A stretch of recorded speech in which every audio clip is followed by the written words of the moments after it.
Welcome to BookHuddle. I'm your host, Karen Reeder with Readgab. Today, our guest is Michael Buckley. I am so excited to talk about the Weirdies today, and we're just going to have so much fun because this is totally up my alley with my kids.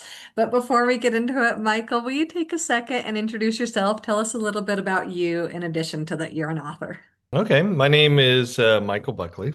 I have written a bunch of series. The first one was called The Sisters Grimm, which is actually now available on Apple TV as an animated series. I wrote a series called Nerds that also did pretty well. I've written some YA, I've written some picture books, and of course, my newest book is The Weirdies. Can I tell you about myself? I used to be a stand-up comedian.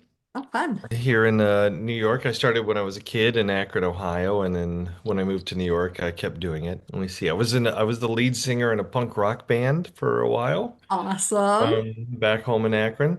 I have a dog, Nice. a West Highland Terrier named Friday, who is out on a walk at the moment. But I love that name, by the way. Who named Friday? I think it was a group effort. Yeah, that's Yeah, there awesome. was early some talk about naming her Wednesday after Wednesday Oh, Adams. nice. But then I thought there was a movie I saw as a kid called His Girl Friday. Oh, It's one of the nice. classic black and white films, and I thought that's actually kind of a cute name. So I suggested it to my son, who loved it. Friday is technically his dog. Now she's like a local celebrity. We walk her around, everybody knows who she is.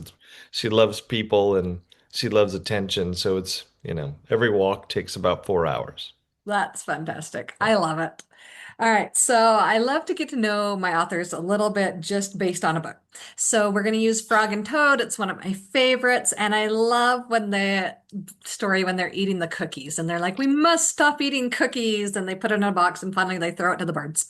What is that item that you just have no willpower over? Oh my goodness. Everything. I have no willpower over anything that I see. But lately, I would say I discovered these things at Trader Joe's, dried orange slices. Oh. And the sweetness of the orange comes through, but also the rind is on, or the rind is on it. So there's a bitterness that goes with it too. Mhm. I can't get enough of these things. I mean, it's kind of dangerous. I mean, somebody needs to keep me out of that aisle, but. Yeah, everybody's getting that for Christmas, that's for sure. Yay, lucky them. Oh, fun. Hopefully, they'll embrace it just like you. All right. Yeah. Tell us about the Weirdies. What is this book about? It's about these three very strange children who grew up with insane wealth. Yes. They have two very eccentric parents who are not really into being parents. And they have sort of put the responsibility of raising their children on their house guests, which there are many. The father has invited hundreds of people to live in their giant mansion, many of whom are criminals. So the kids have learned some bad habits. And when the father, who I said is eccentric, decides to take everybody and everything he owns on a cruise, he neglects to bring the kids, leaving them in the house all alone. And then, of course, the cruise ship sinks, everyone perishes, and the children are sent to an orphanage, which is kind Right. of where the story really begins. They're put in charge. This one who becomes their caseworker is named Miss Emily, and she's sort of like the all-American mom. No, Oh, just not a the mom yet. sweetest there ever was. So sincere. Yeah.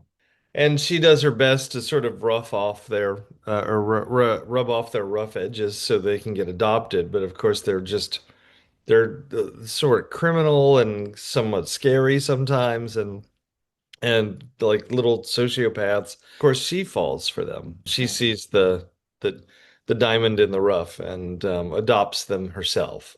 And then they all learn how to be a family. Nice. Yeah. Oh, it just, I was so excited. I saw this book and I was like, all right, all right. And while I had already got the advanced reader copy, then I saw it was on Audible. Uh-huh. And I love a good narration. And I knew Kate Winslet, she does some of the Roald Dahl books. And so Hmm. I knew I was going to love listening to her narrate this book. And she was just fantastic. You have this Yeah. funny narrator going on, and she does a fantastic job with it. And so I was inspired in how I did my voices for my own children. But so I've been reading it to them now because I just couldn't wait. This one son of mine, just to give you an idea of him, we're getting this get out pass. And one of the places we can go is called Smash It Rage Room.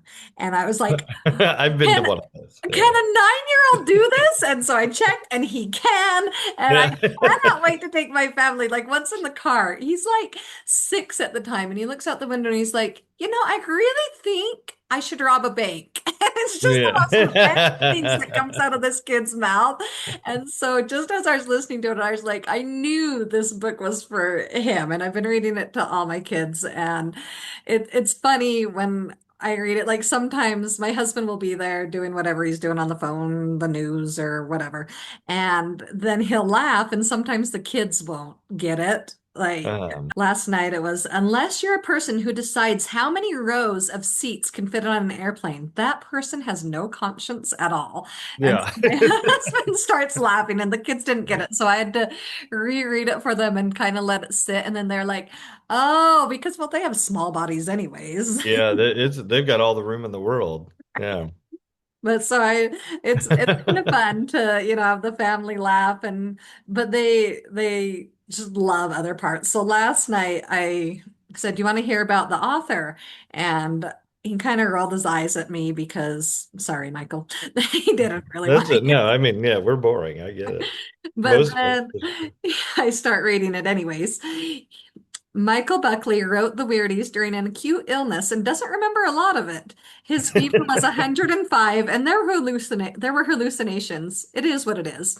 And Yeah. so he stops and he goes, "Wait, read that again?" Yeah. So I did. And he says, "W- w- Are you being serious?" And he Yeah. said, "Did that really happen?" And I said, "Well, I don't think so, but do you want me to ask him tomorrow?" And he says, "Yes." So he wants Well, to I stick with was the your own. first. I think I might have been the first person to get COVID. Yeah, Some kids feel that way. I got it before they like were really like calling it COVID. There were no tests or anything available. I had to right, drive out to Staten Island and these this weird little tent city in a parking lot right, surrounded by armed soldiers, and they wouldn't let you out of the car to swab. Um, right. so Oh. yeah, yeah, I was pretty sick back then. So yeah.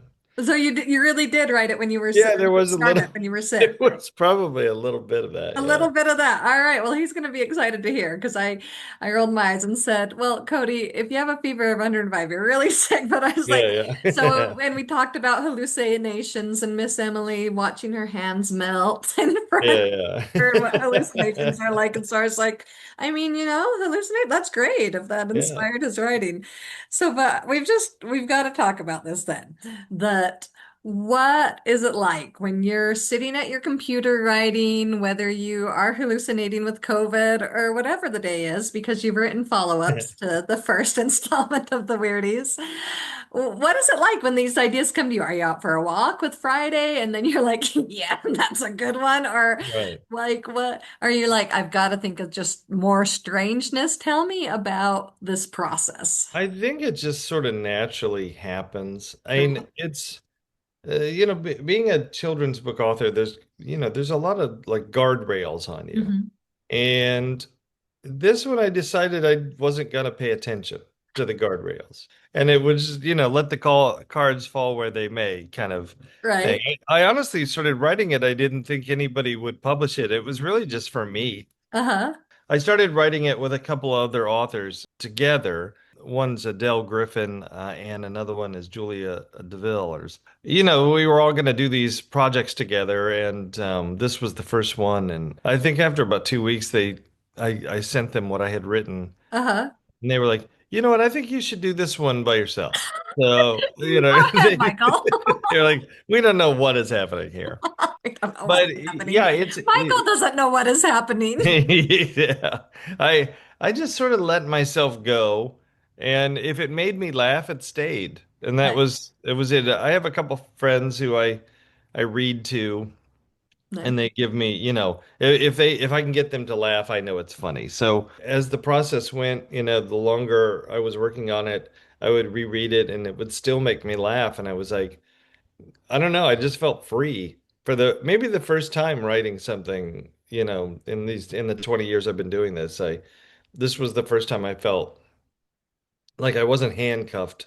Because I honestly didn't think anybody would want this, and then of course people did. So I don't Oh, blame myself anymore. I blame them. I blame them for asking for more. Yeah. In fact, I think the acknowledgments in the book in the very back are the funniest thing in the whole thing because I just blame everybody. Nice. I Yeah. blame I don't take any responsibility for it at everyone. all. This is out of my hands. Yeah. Well, before it became a tangible book, it was an hmm Audible original, right? And Correct. so how far had you gotten into the process when you started working with Audible? I had written maybe, I don't know, 3 or 4 thousand words of it Okay, just sitting on my computer.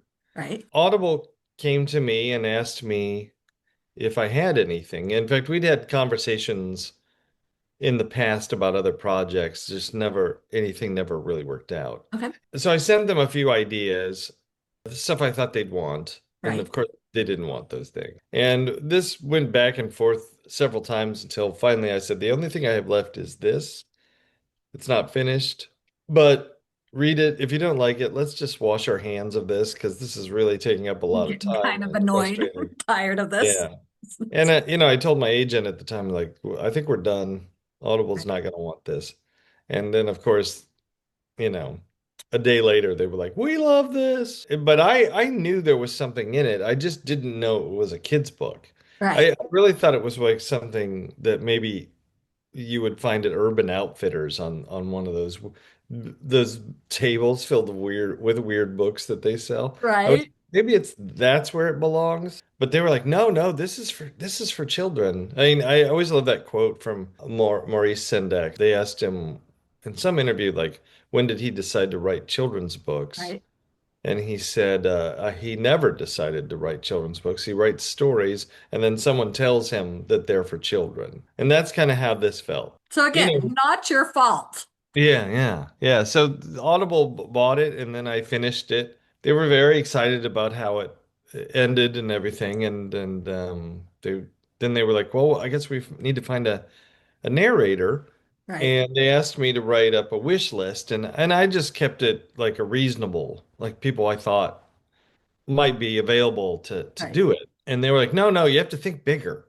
Right. It was like, and then I gave them another very subdued list of celebrities that I love. And then they called me up and they were like, we think we found the person. And then they said, oh, it's Kate Winslet. And of course, I thought they were joking.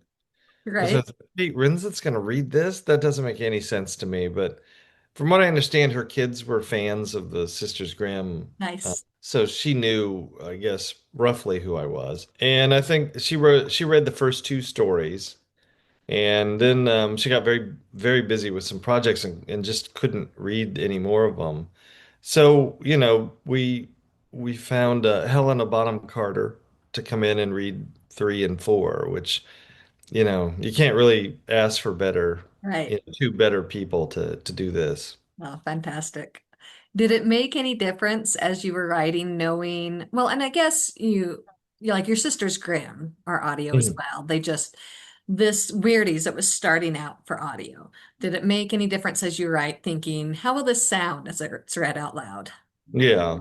There's this little program on my computer that will read it out loud to me.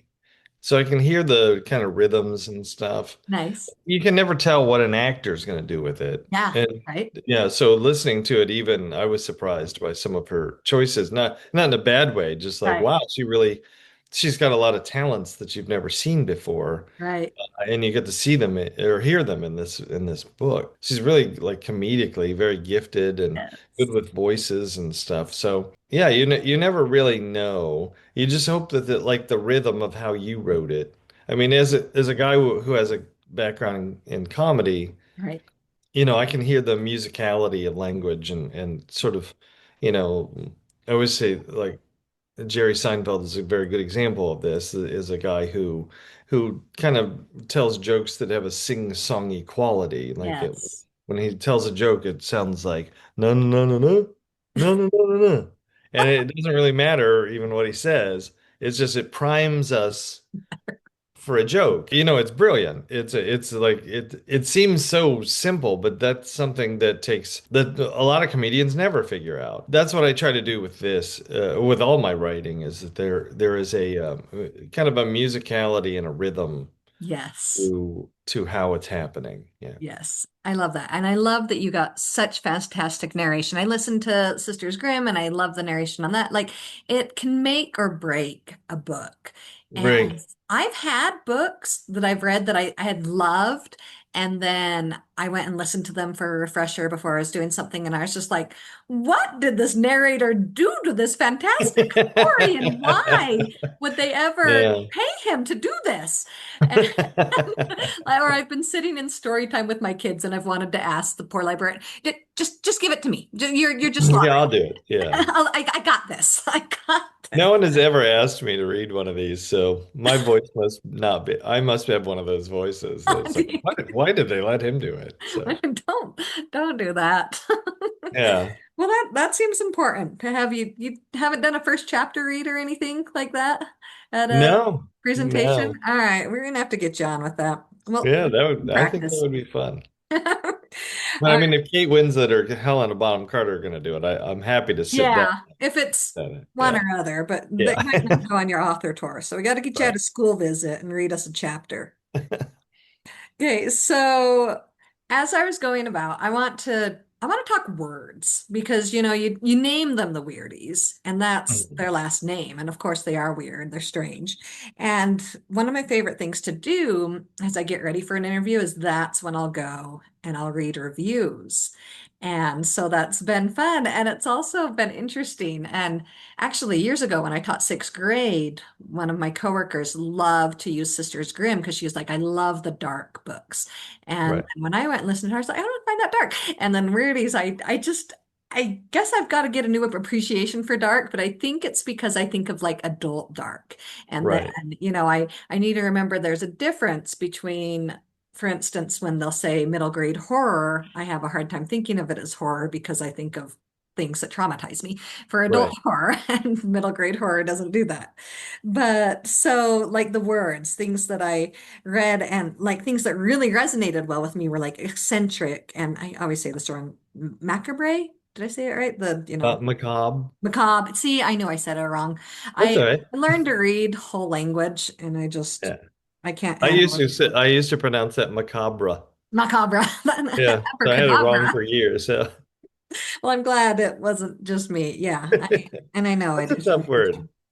Or creepy and outlandish, peculiar, strange. But then I was like, well, morbid. And then I remembered, well, just last night we were reading about zombie chickens. So I guess that is a little morbid. Yeah.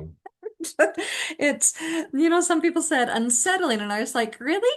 But then when I say ridiculous, I mean it as a compliment. And, Right. hilarious and absurd and quirky, I mean these things as compliments. So it's been interesting to go and read. And I wonder, and sometimes I can tell because they'll give further wording to what they mean. But what has resonated with you as you've seen people describe your book, or just for your own self, what words describe Weirdies in your writing that really resonate, that you're like, yes, that's the kind of description we're going for? I think a lot of those words are completely accurate. I think peculiar is probably a very powerful description of it. I mean, it's not just about weird kids. It's like weird events and a weird setting, and even the one person in the book who's supposed to be the light of normalcy is has layers and layers of weirdness about her. So much more after the first one too, right? Yes, and then unfortunately it just goes downhill from there. But Poor Miss Emily. yeah. She's doing her best. Yeah, I would say unsettling sometimes is really accurate. I mean these are all great words for me. This is what I was going for. Right. I would You're like, say I'm not offended by that at all. That's right. yeah, outlandish Yes. is something I would love to hear. Like I think like social critique. There's a lot of social critique in the Yes. book. Like taking a look at the role of wealth. Rich people are skewered in in these books, in these stories. They're mocked relentlessly. Lots of social norms are analyzed and mocked. The fourth one came out on audiobook recently, and Yeah. somebody said that they were surprised at the anti-marriage commentary. And I because at the because Miss Emily doesn't want to get married. That's like Uh-huh. her thing, and she doesn't have a reason. And I think that's perfectly acceptable. Right. Why? Well, you don't have to think out everything you feel. Right. She just doesn't want to do that. I mean, and she's totally into a commitment, and she's totally, like, she's not a dismissive avoidant or in Right. any regard, but she's enjoys her independence. And people are like, oh, this weird, wedding marriage thing you do at the end, which is, I think, very funny. But I was just like, this book is called The Weirdies, and it's about very weird and eccentric people. And Yes. like the most like normal thing you could ever do is get married. Even though most really great books end in a marriage, in plays, like how you wrap up a story most of the time. I just thought there's no way they would get married. Right. Like that like they wouldn't do anything that traditional. So yeah, I think it's obnoxious is a word I'd Obnoxious. I love it. but conspiratorial. Like I tend to write stories. I think my approach is really that I'm like I've pulled the reader aside, and I'm whispering something to them about that they're not But supposed to know. Like something like that we keep from kids, but they should know anyway. That's right. kind of what I'm doing is sort of highlighting. I mean, there's a joke in this one where the mother, who's named the Enchantress, Yes. um, sees that her husband is deeply depressed.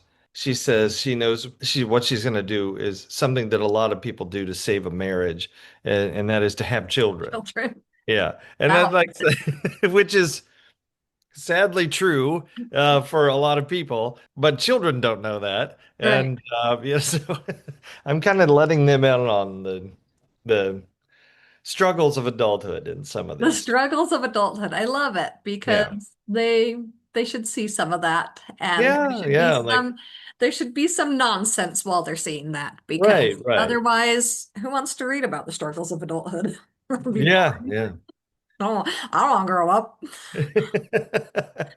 So tell me some other benefits that you find in like all these words, these outlandish, this nonsensical, this creepy, strange setting. Tell us the benefits of giving this to children. Well, like I think that this writing this book was sort of my response to what I'm seeing, in kid lit at the moment. Right. And that is an overindulgence in morality stories. I would think that I oftentimes, this isn't going to win me any friends, but I call these things librarian bait. Like they're like designed to win awards. They're Hmm. designed to charm librarians, and they're really not aimed at kids. Right. Like I think one of the first, it reminds me of the kinds of books that I read when I was a little boy, which was why I didn't like to read. There was always some kind of heavy-handed moral lesson that had the subtlety of a sledgehammer.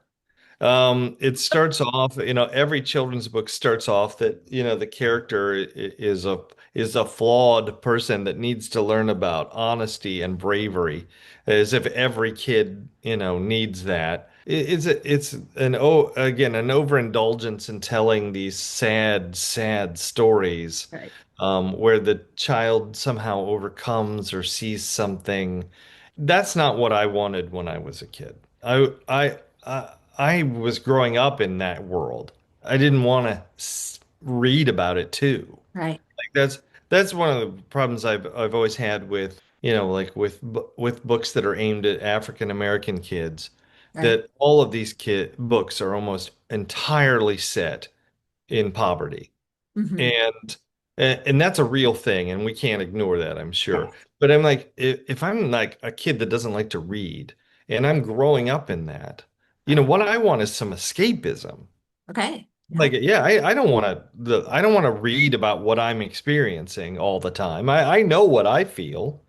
Like what I want is a superhero. I want a kid that goes to wizarding school. I want to ride a dragon. That's the kind of stuff that I wanted as a kid, and that's what I'm really trying to do is like take them out of the stress and pain and struggle of the real world and Right. give them a little bit of magic and maybe an inappropriate joke here and there. But it's I want the kids to feel like they like when they read something I've written that they like that it's part of like it's almost a secret, like that they're in on They're something. excited to be in on that secret. Yeah, the grown-ups don't know about this. Yeah. That's what I'm going for. And like definitely the Weirdies was my effort at that. But yeah, I do feel like we're publishing insanely too many books and they're all about the same thing. And then the publishing's like, "Why can't we sell books?" I'm like, "Well, we already sold this book Right. last week. It was on the shelf. It had a different title and a different author, but it's the same book. I'm trying to do completely different things. Only because there was a little boy named Michael Buckley when he was 7, he couldn't stand reading Right. because all they gave him was The Yearling and Old Yeller Hmm. and stuff I could not relate to and didn't want to deal with. I mean, like, who wants to read a book about shooting your pet? I mean, that's like, this is just really not like, I don't know why they kept giving us these books. Right. And then it was a librarian who gave me The Mouse and the Motorcycle by Beverly Cleary, which, Yes. which was like, wait a minute, this is what I want. Yeah. Yeah, I'm like, did this exist? So that's what I'm trying to be is like hey, this isn't all be a better person. In fact, Right. the Weirdies is maybe encouraging you to be a little worse. All right, so let's embrace the weird. And what can we do to help kids see the weird's okay? Like, so my 5-year-old, I don't know how she got this in her head, but she's like, that's weird. But it's like the biggest insult. And Uh, if you yeah. call her weird, or even if you call her silly, she feels she's upset.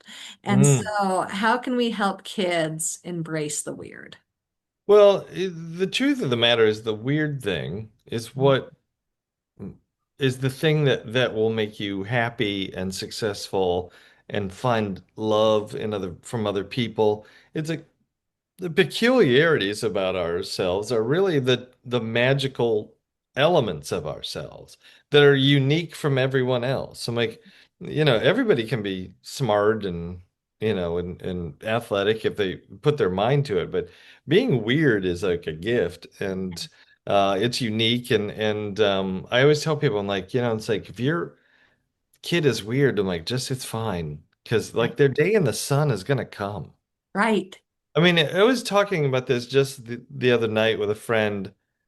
The kind of people that were super famous when I was a child Yes. are the biggest collection of weirdos there ever Right. was. Mr. T, Hulk Hogan, I Pee pity the Wee fool. Herman, Elvira, Robin Leach, who did a show called Lifestyles of the Rich and Famous, who was totally weird. Right. These were like super famous people.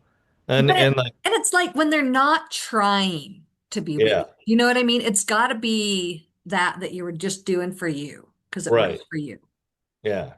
Yeah. I mean, when you think about like somebody like Jim Carrey, being weird didn't hurt him. Nope. I mean, like, so I'd say you got to embrace this stuff because it really is your superpower. Like, Right. it really is the thing that's going to make you successful and happy and like and it's the weird things. I mean, everybody I've ever been in love with had some weird thing about her that was the secret charming thing. Like that's. I think I think it's magic. Yes. Well, and it's like that. It was like that for you, right? That you finally went to this book that you're like, this was for me and nobody's going to want it. But Yeah. that's what everybody does want. And so with kids, it's like that's what they want. They want your true, real stuff that you have that's you, that's just you, Hmm. pure and simple. That's what we want. We want Right. you. And that's just Yeah, going to, they want something sincere, even yes, if it's ridiculous. Yeah. right. Right. All right. So I I did this before in like an encouraging way with other authors and characters of like, let's get advice, but in all like true to who they are. Give me some, what would the Weirdies give for advice? And maybe Miss Emily too. I think the Weirdies would advise you that most people have the potential to kill. And I mean, they're constantly thinking everybody is a murderer in these. Look out. Yeah, so I'm not sure we would want to take too much of the advice of the Weirdies. I mean, like one of them starts a cult because there's money in religion. As far as They're money, yeah, I don't know if they're cynical because they actually do everything with a really bright sense of eagerness. But they embrace their eagerness and their, the commitment with which they put oh yeah, in a they're task. knee deep in it. Like they're not, it's not nothing is done half effort. It's Right, 100% with all three of them.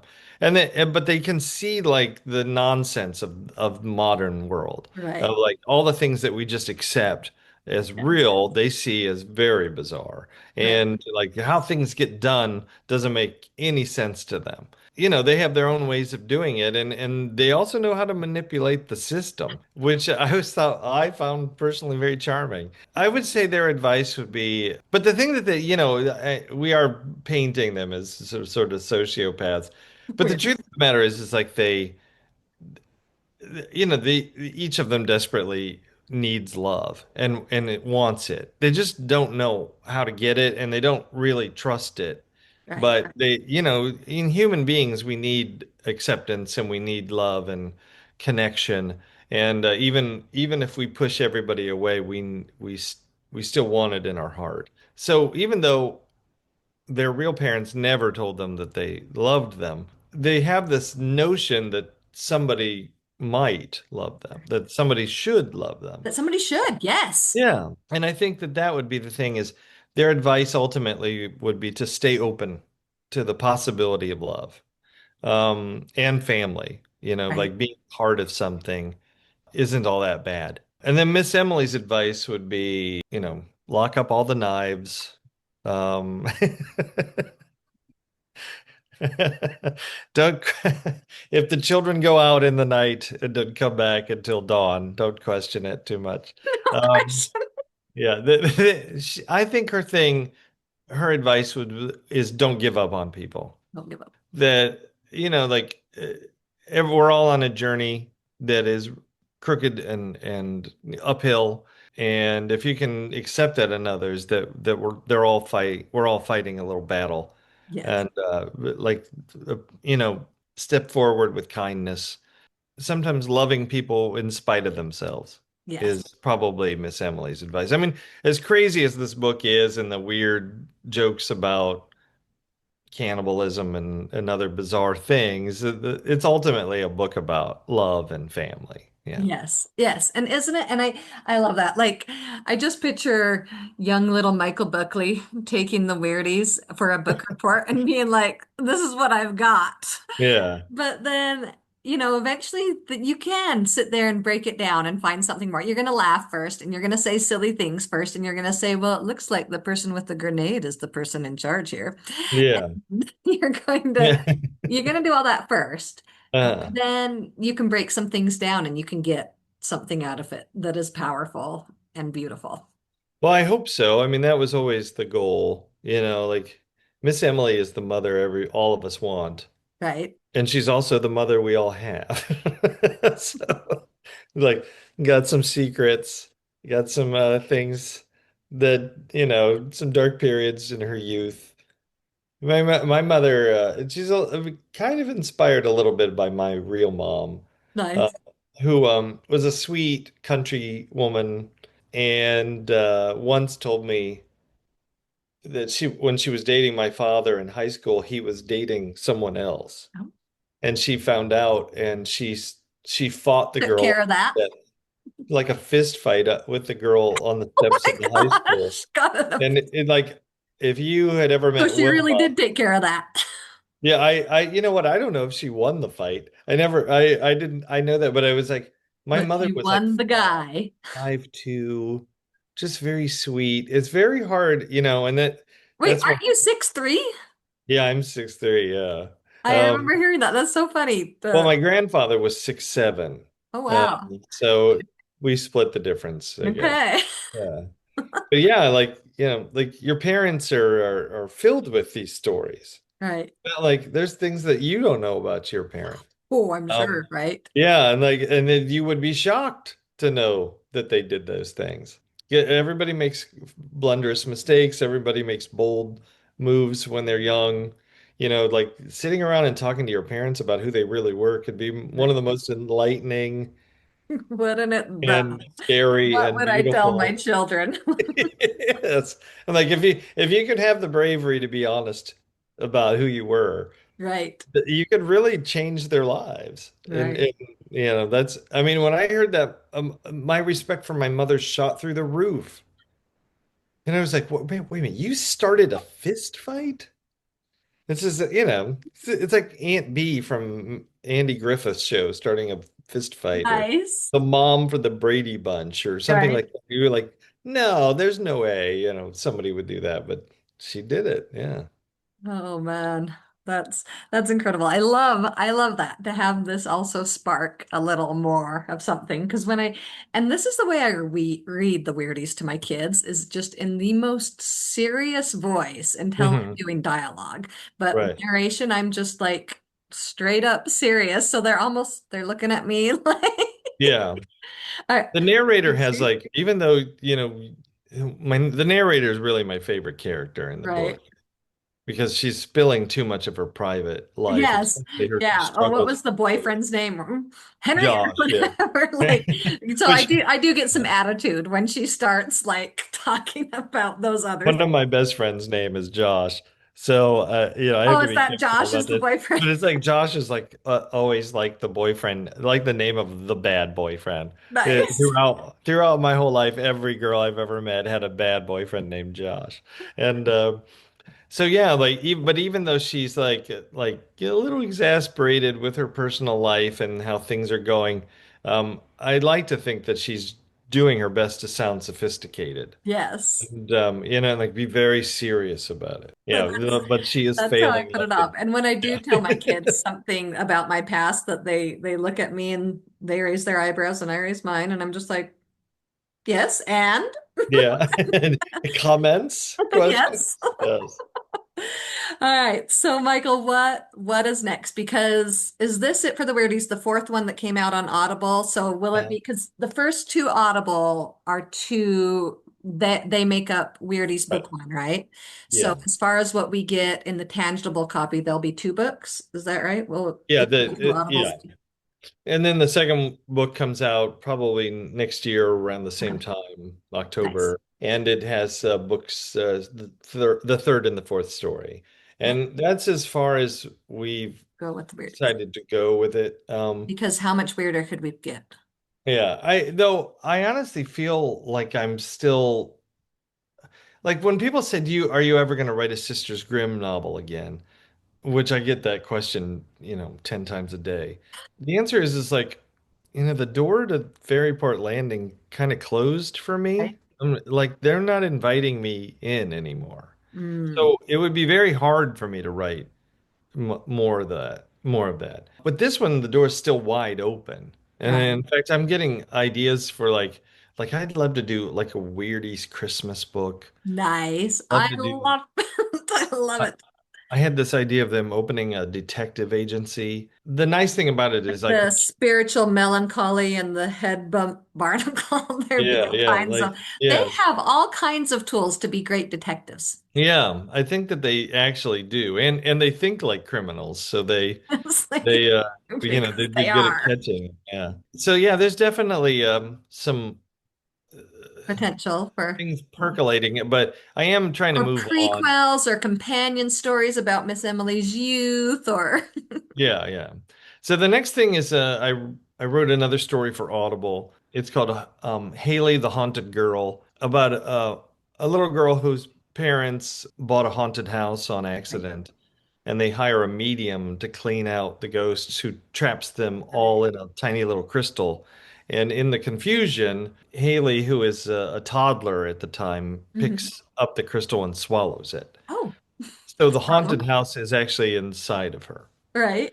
She turns 10 at the beginning of the story, and scary noises start coming out of her body. Oh man. And she has a very important meeting with a fancy middle school coming up, and she's trying to get rid of the ghost. So that's the next thing I'm writing. And I just started kind of kicking around like ideas for a new book, taking notes. There's like I don't know, I'm going through sort of a creative explosion at the moment. I've got more ideas than I could ever write. Right. The ideas are never the problem for me. Yeah, yeah. Well, mine, I'm gonna blame it on ADHD, just giving me this insane Amazing imagination, brain. Yeah. which is like another weird thing. It's like when I was a kid, no one knew what ADHD was. Right. I was just a pain in the butt. Um, but now it's Yeah. like, like definitely some challenges and frustrations that go with it. But there's also this superpower Yes. that the gen is like an idea generating machine, and Nice. yeah.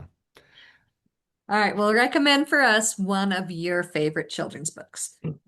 Well, I have several, Okay. but I'm gonna narrow it down to Couple. two if that's Okay. okay. Yep. Let's do two. First, we talked about Frog and Toad. Yes. Love them so much. Frog and Toad is something that I think kids and adults should revisit from time to Yes. time. It is charming, it's funny, it's sly. Arnold Lobel was like a genius, and I know everybody loves like Frog and Toad, but I really feel like it's still somewhat underrated.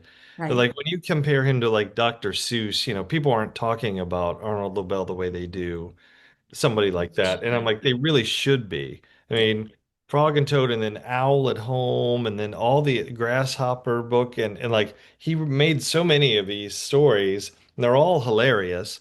But I just what I love is the backstory of Frog and Toad is about his relationship with his best friend, Nice. and it might have been love. It might have just been platonic, but it was really them. And I'm always wondering if Arnold was the grouchy one, if he was Toad, or he was the optimistic one in Frog. Nice. Um, Right.